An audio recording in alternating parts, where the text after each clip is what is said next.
시청자 여러분 안녕하십니까? VOA 모닝뉴스입니다.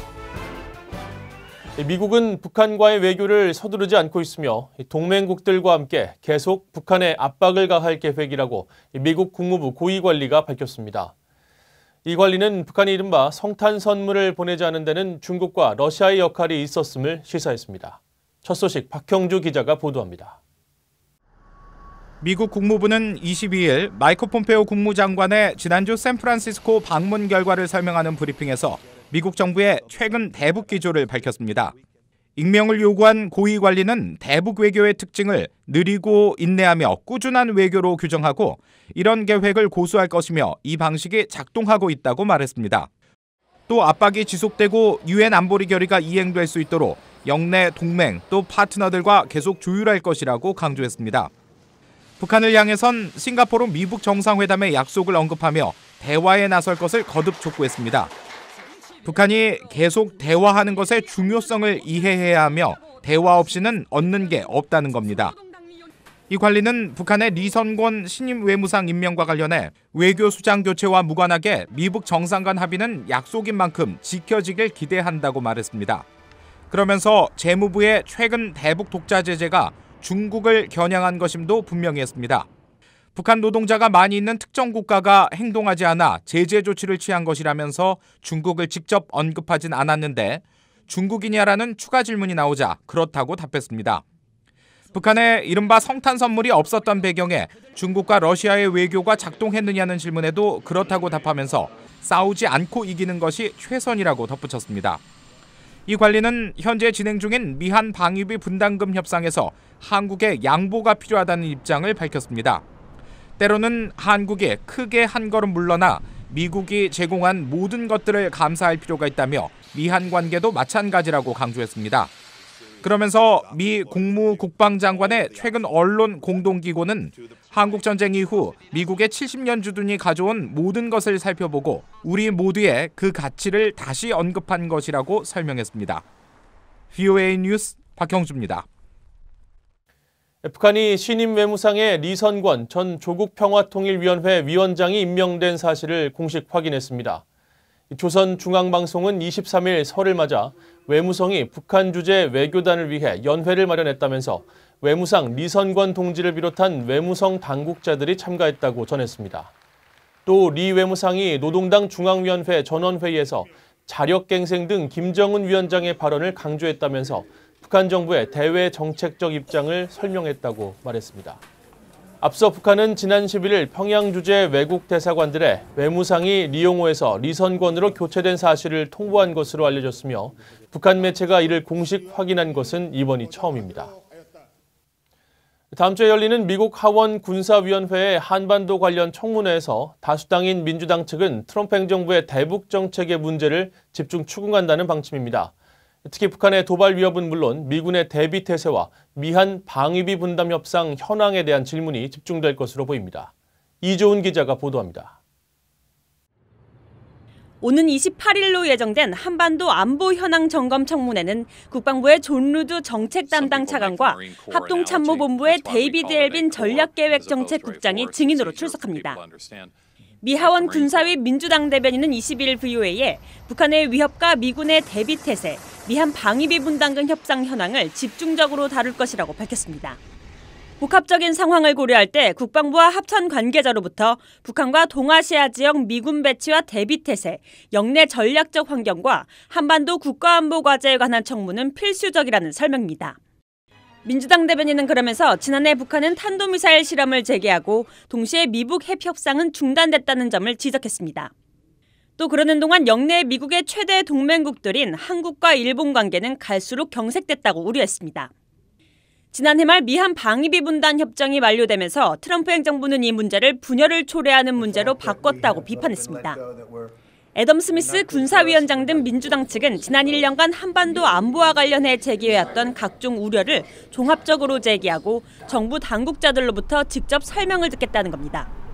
하원 군사위 공화당 측은 이번 청문회의 주요 의제를 묻는 VOA의 논평 요청에 아직 답변을 하지 않았습니다.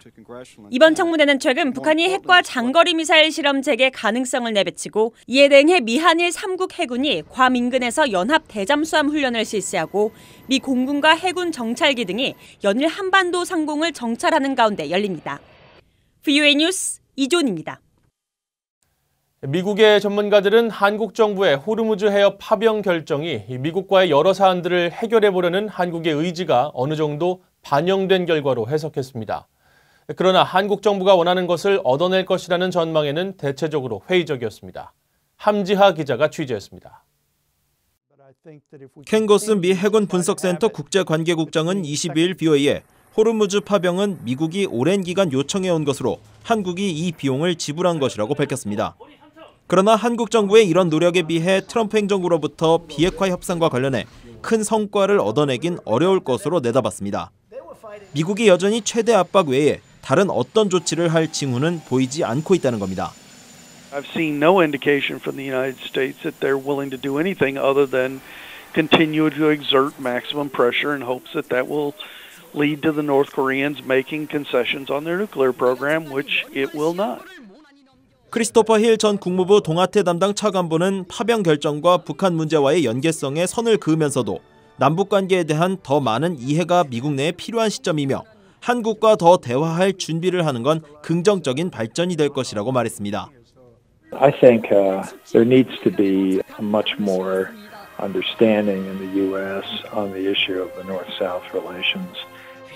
한국 정부의 호르무즈 해협 파병 결정은 한국의 안보 이익에 따른 결정일 뿐이란 지적도 나옵니다. 한국 원유 수송의 70%가 호르무즈 해협을 지난다는 겁니다. 70% of South Korean oil comes through the straits. It is in the national security interest of South Korea to ensure freedom of navigation. 맥스웰 연구원은 그러면서 한국의 이번 결정은 미국이 북한과의 교착 상태의 돌파구를 만들어낼 만큼 의미가 있는 건 아니며 미국도 이번 사안을 북한 문제에 활용하진 않을 것으로 분석했습니다. BOA 뉴스 함지아입니다. 미국 국무부가 남북 철도 연결이 시급하다는 한국 외교당국자의 발언에 또다시 속도 조절과 대북 제재 이행 필요성을 강조했습니다. 문재인 한국 대통령이 언급한 남북 협력 사업 가운데 남북 철도 연결이 특히 시급하다는 이수혁 대사의 최근 발언과 관련해 미국은 남북 협력을 지지하며 남북 협력이 반드시 비핵화의 진전과 보조를 맞춰 진행되도록 한국과 조율하고 있다고 말했습니다. 이 관계자는 또 모든 유엔 회원국들은 유엔 안보리 제재 결의들을 이행해야 하며 우리는 모든 나라들이 그렇게 할 것으로 기대한다고 말했습니다. 이수혁 대사는 21일 열린 기자간담회에서 정부가 추진하는 사업의 큰 원칙은 국제제재 틀 안에서 할 수 있는 일로 최대한 해보자는 것이라며 가장 시간이 걸리는 문제이기 때문에 시급히 추진해야 하고 할 만하다고 하는 것이 남북 철도 연결 사업이라는 생각을 하고 있다고 말했습니다.